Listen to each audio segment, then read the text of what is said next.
La Defensoría del Pueblo de la Ciudad de Buenos Aires presentó un proyecto para reducir a cero el alcohol permitido en los conductores, pero no en los conductores profesionales, de los que todo el mundo ya sabe que por supuesto tienen permitido tomar cero alcohol, sino para los conductores de motocicletas y para los conductores de autos. Porque en la Ciudad de Buenos Aires, cada 2 horas hay un conductor que da positivo en un test de alcoholemia.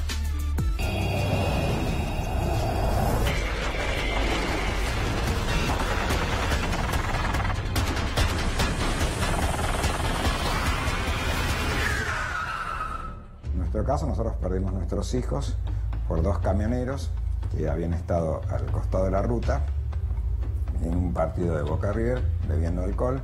Estaban absolutamente ebrios, salieron a la ruta y fueron de contramano 30 kilómetros. Nadie los paró por falta de control y produjeron el siniestro que todos conocemos, de la tragedia del Colegio Ecoso, de la tragedia de Santa Fe, con 9 muertos, con la profesora, 40 heridos, etc. Mi hijo murió en el Monumento de los Españoles, atropellado hace un poco más de 11 años atrás, por un conductor que venía alcoholizado y que se negó a hacer el control de alcoholemia. La Defensoría del Pueblo tomó la decisión de presentar un proyecto de alcoholemia cero para los conductores de vehículos, basado fundamentalmente en distintos análisis que hemos hecho desde el área que conduce Federico Conditi, tomando en cuenta, por ejemplo, una información del Ministerio Público Fiscal del año 2016, que un conductor cada 2 horas era encontrado por sobre el 0,5% de grado de alcoholismo.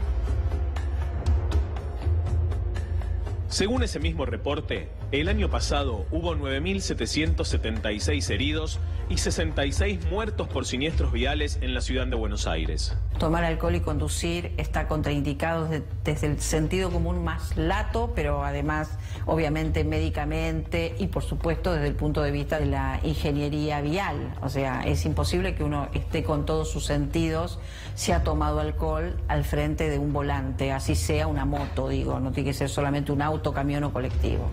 Alcohol cero ya existe en algunas ciudades y provincias. Sí, La Rioja, Catamarca, Córdoba. Es interesante el caso de Córdoba, que en una distancia cercana de 10 kilómetros tenés Córdoba capital, la circunvalación y las rutas, que hay 3 formas de medir la alcoholemia.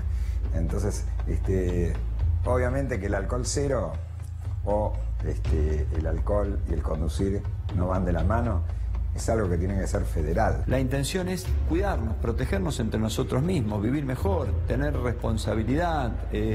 Hay carteles en la ruta que te dicen: si vas a conducir, no tomes, y si tomás, no conduzcas. Bueno, es asumir el cuidado de nosotros, a nosotros mismos y al resto, porque además puedes estar viajando con tu familia, con tus hijos, puedes estar enfrente de un coche con otra familia, cualquiera. Es cuidarnos, es una norma que lo que busca es cuidarnos entre nosotros. Más de la mitad de las víctimas tienen entre 20 y 39 años y los motociclistas son el principal grupo de riesgo, con el 42,4% de muertos. 33,3% son peatones. Entre los jóvenes se cruza como la primera razón o causa de muerte los hechos viales, los siniestros viales, y además el alcohol. O sea, es un combo letal, digamos, ¿no? Mortal. Y el mensaje es para toda la sociedad: nadie te dice que no tomes alcohol, sino lo que te estamos diciendo: cuida tu vida y cuida la del que viene enfrente. Si vos tomás alcohol, no te subas a un vehículo. Y el mensaje tiene que ser claro de todos los gobiernos, del Estado, como decimos siempre, romper con la política partidaria en cosas que tienen que ver con la vida.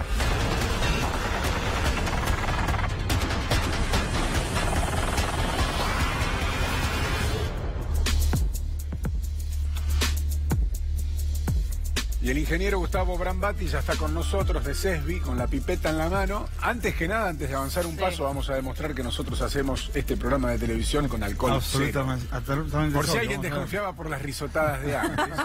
Estaba pensando en eso. Vamos a demostrar que esto es 0-0. Y además que es muy fácil, digamos... Hoy se cayó la pipeta, mirá. Bueno. ¿La podés agarrar? No, pero por una alfombra. ¿Sabes las veces que comí lo que se me cae de la alfombra? Me voy a soplar la pipeta. Duda. Dámela. Tire. Vamos a poner esta. Así sopla también Melina. ¿La pongo acá? Sí, ponerla ahí, fuerte. Porque dicen, colóquela usted mismo, dicen, claro. ¿no? Sí. Y ahí Y ahora tenés que soplar de forma continua, sin hasta que se acabe el sonido, digamos. Soplar hasta que se acabe. Ahí se quedó, ahí listo. Muestre a cámara, por favor, ingeniero Brambati. Ahí está, el resultado. Vale, pasaste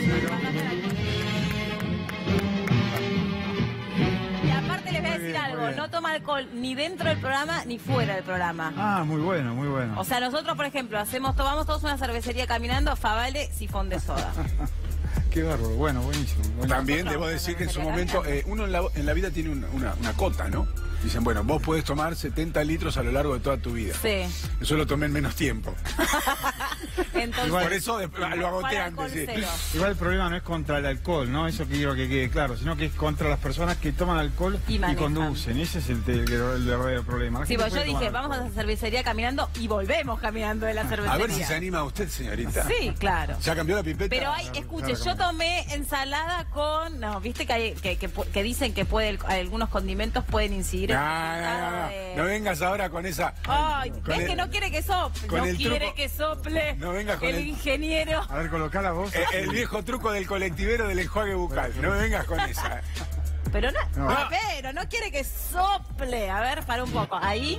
Sí, fuerte. Ahí va. Ahí va, y ahora soplás. Pero la pucha. Sostenelo con la tengo que atornillar, ¿no? Ahí está. Sostenela. Y soplás para que... Para que me tenté porque me vi en la cámara. Qué turros que son. Son estúpidos. Uy, me dio 5. ¿Cuánto? Ah, no, me dio no. Dale.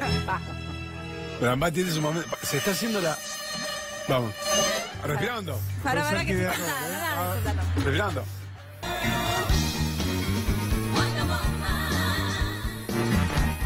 Sí, listo. ¿Está? Qué nervios. ¡Cero! ¡Vamos, ingeniero! ¡Vamos!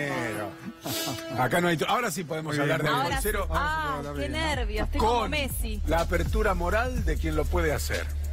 No, ahora hablando en serio, no sé por qué aún hoy en Argentina, en otros países no es así. A los conductores que no son profesionales se le permite determinada graduación, en este caso un 0,50.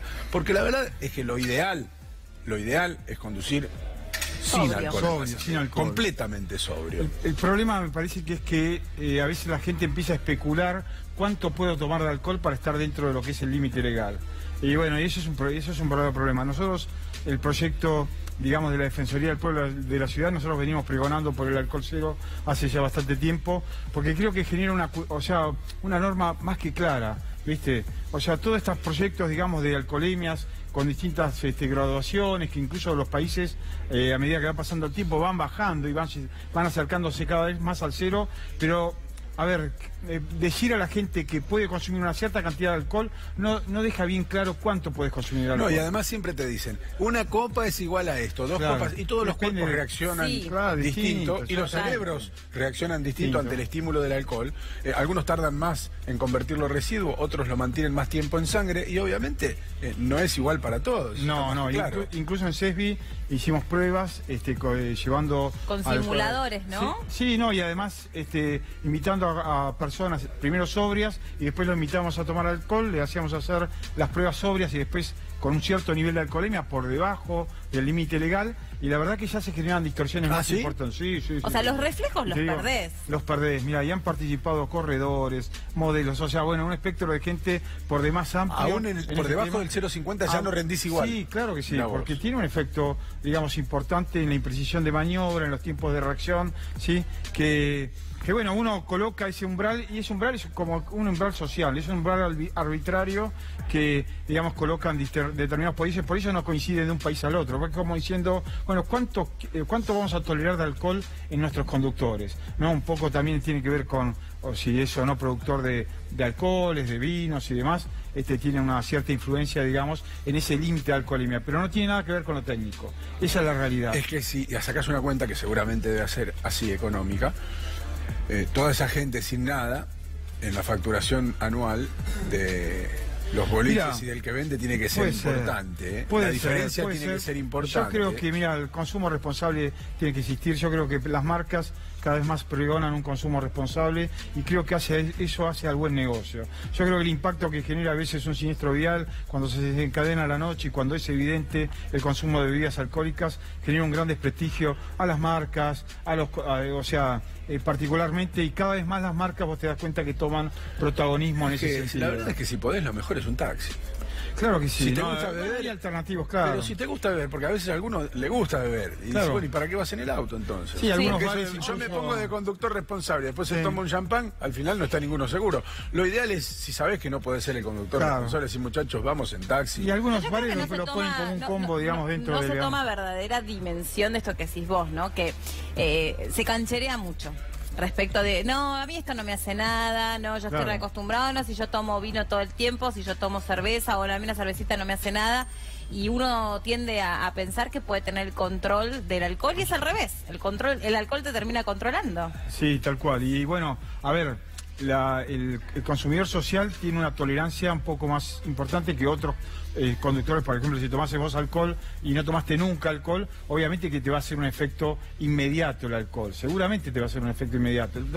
El tomador social tolera un poco más, pero después, a medida que se surgió justamente de las pruebas, a medida que sigue tomando alcohol, empieza a trepar la curva con la misma pendiente que te trepó vos en el primer trago. O sea que después de cierta cantidad de tragos, le empieza a trepar la curva, ¿no? Y bueno, a ver, en todos tiene una influencia. La verdad que cuando ocurre un siniestro vial, donde hay víctimas, donde hay heridos, o sea, es duro decir que que el alcohol tomó de alguna manera un cierto protagonismo en ese tipo de accidentes. Y me parece a mí que si estuviésemos todos sobrios conduciendo, estas cosas no ocurrirían. Espera un segundito, por favor, que tenemos que ir a una información de último momento. Bueno.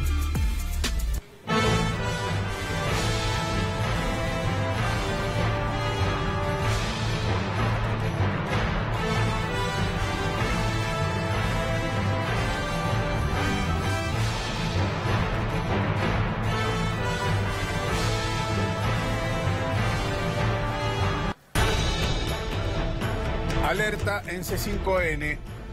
Un tren embestió a un móvil de traslado de detenidos.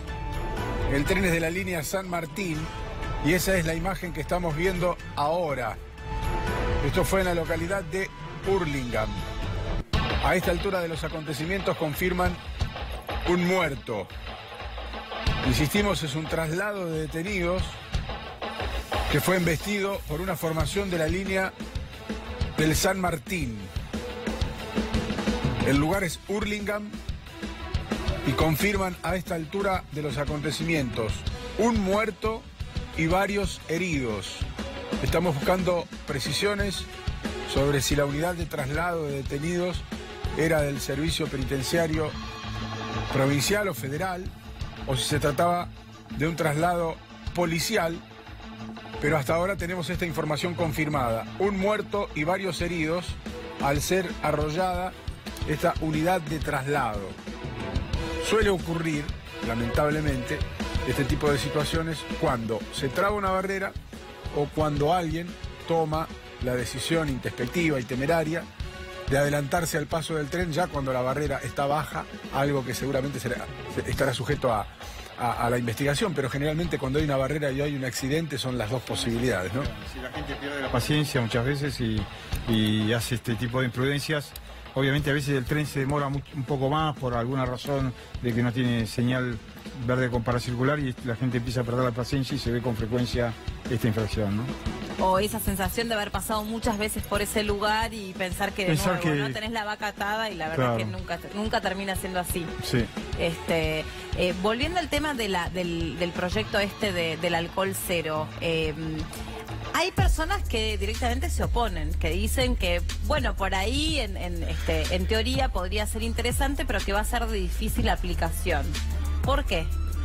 Mira, a ver, a mí me cuesta entender por qué. Ellos a veces argumentan que puede haber algún tipo de imprecisión en el alcoholímetro, o que puede ser que, por ejemplo, tomes una ensalada con vinagre y eso te genera un cierto valor de alcohol. La verdad es que eso no ocurre. Nosotros hemos hecho pruebas en CESBI con todas las variables, digamos, posibles de ingesta, digamos, que uno podría hacer, que podrían dar un falso valor al alcoholímetro. El alcoholímetro está preparado para detectar alcohol en el estómago, o sea, una vez que uno lo exhala, ¿sí? La posibilidad de error puede existir si yo lo tomé inmediatamente antes de que me hagan la prueba del alcoholímetro, del alcoholímetro. Por eso es importante que uno sepa que, bueno, si le hacen una prueba y se dio esa situación, uno puede decir, bueno, dentro de 15 minutos me podrías volver a hacer la prueba, y deberían hacerle nuevamente la prueba para saber si está esta única, o esta posibilidad que puede llegar a generar un valor equivocado, porque toma el alcohol que está en la boca. En muchos de los accidentes que nosotros contamos en los últimos tiempos, donde las situaciones fueron mucho más que un incidente de tránsito, es decir, cuando muere más de una persona, cuando hay un exceso de velocidad, cuando hay una violación de semáforo, cuando hay un abandono de persona, una serie encadenada de circunstancias que vuelve noticia a un hecho, casi siempre, no digo en el 100%, pero sí en el 90%, está el alcohol presente. Sí, claro, porque saben, a ver, la gente, a medida que van pasando las horas, obviamente que uno va perdiendo el nivel de alcoholemia. Más o menos uno pierde alrededor de 0,1 ¿sí? por hora transcurrida, lo cual hace que, digamos, si uno está por encima del 0,5 necesita 6 horas por lo menos como para poder llevar al valor 0. O un par de horas para estar, digamos, dentro del rango de 0,5, lo cual le cambia un poco el grado de responsabilidad en el caso de un siniestro vial. Y es muy común que se den a la fuga, ¿no? Pero sí, la participación del alcohol es muy alta en cuestiones de accidentes. Incluso hay estadísticas internacionales que hablan de que el alcohol participa más o menos en un 10% de los accidentes, lo cual es un valor exageradamente alto. Y especialmente en la noche, ¿no? En las movidas, digamos, ahí la participación del alcohol es realmente muy alta. Cada cual hace lo que quiere con su vida. Pero no sería importante, claro, que no lo haga el volante, ¿no? Claro, porque ahí se pone en juego la vida de otra persona. Además. Claro, se pone en juego la vida, ¿no? La vida de otra persona. Y a veces uno se pone en el rol. A veces veo mucha gente que está en contra de esto y se pone en el rol del victimario, ¿no? O sea, en algún punto él se ve también como victimario, pero nunca se ve como víctima. Esa es la verdad, ¿no? Y nunca vemos a nuestra familia como víctima de estas situaciones, y yo creo que si nos viésemos como víctimas, ahí cambiaríamos un poco el enfoque, la perspectiva que tenemos de esto, y lo veríamos de otra manera. Gracias por haber venido, Muchas gracias.